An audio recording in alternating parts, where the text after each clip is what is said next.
ఆంధ్రప్రదేశ్ రాష్ట్రంలో మృత్యు ఘంటికలు మోగుతున్నాయి. ఒకదాని తర్వాత ఒకటి వరుస ప్రమాద ఘటనలు చోటు చేసుకొని అమాయకులు ప్రాణాలు కోల్పోయారు. ఈ రోజు తెల్లవారుజామున సింహాచలంలో గోడ కూలి 7గురు మృతి చెందిన ఘటన మరిచిపోక ముందే నెల్లూరు జిల్లాలో ఘోర రోడ్డు ప్రమాదం చోటు చేసుకుంది. కోవూరు మండలం పోతిరెడ్డి పాలెం వద్ద అదుపుతప్పి రోడ్డు పక్కనే ఉన్న ఒక ఇంట్లోకి కారు దూసుకు వెళ్లడంతో ఘోర ప్రమాదం చోటు చేసుకుంది. ఈ ఘటనలో 6గురు మృతి చెందారు. ప్రమాదంలో 5గురు వైద్య విద్యార్థులు. వాళ్లతో పాటు కారు దూసుకు వెళ్లిన ఆ ఇంట్లో ఉన్న మరొక వ్యక్తి మృత్యువాత పడ్డారు. అభిషేక్, జీవన్, నరేష్, విఘ్నేష్, అభి సాయిలతో పాటు వెంకట రమణయ్య అనే వ్యక్తి మృతి చెందాడు.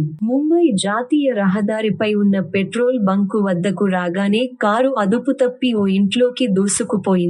కారులో ప్రయాణిస్తున్న 6గురు వైద్య విద్యార్థులు తీవ్రంగా గాయపడగా, నెల్లూరులో చికిత్స పొందుతూ 5గురు మరణించారు. ఇక ఈ దుర్ఘటన పైన నెల్లూరు జిల్లా కారు ప్రమాదంలో 6గురు మృతి చెందడం పైన సీఎం చంద్రబాబు విచారం వ్యక్తం చేశారు. ప్రమాదంలో 6గురు మరణించడం బాధాకరమని చంద్రబాబు పేర్కొన్నారు. మృతుల కుటుంబాలకు సీఎం ప్రగాఢ సానుభూతిని తెలియజేశారు. బాధిత కుటుంబాలకు ప్రభుత్వం తరఫున అండగా ఉంటామని చంద్రబాబు భరోసా ఇచ్చారు. నెల్లూరు జిల్లాలో జరిగిన కారు ప్రమాద ఘటన పైన మాజీ ముఖ్యమంత్రి వైఎస్ఆర్ కాంగ్రెస్ పార్టీ అధ్యక్షుడు వైఎస్ జగన్మోహన్ రెడ్డి తీవ్ర దిగ్భ్రాంతిని వ్యక్తం చేశారు. ఈ దుర్ఘటనలో 5గురు వైపు విద్యార్థులతో పాటు మరొక వ్యక్తి మరణించడం పైన ఆయన విచారం వ్యక్తం చేశారు. ప్రమాదంలో గాయపడ్డ మిగతా వారికి మెరుగైన వైద్యం అందించాలని కోరారు. మృతుల కుటుంబాలకు తన ప్రగాఢ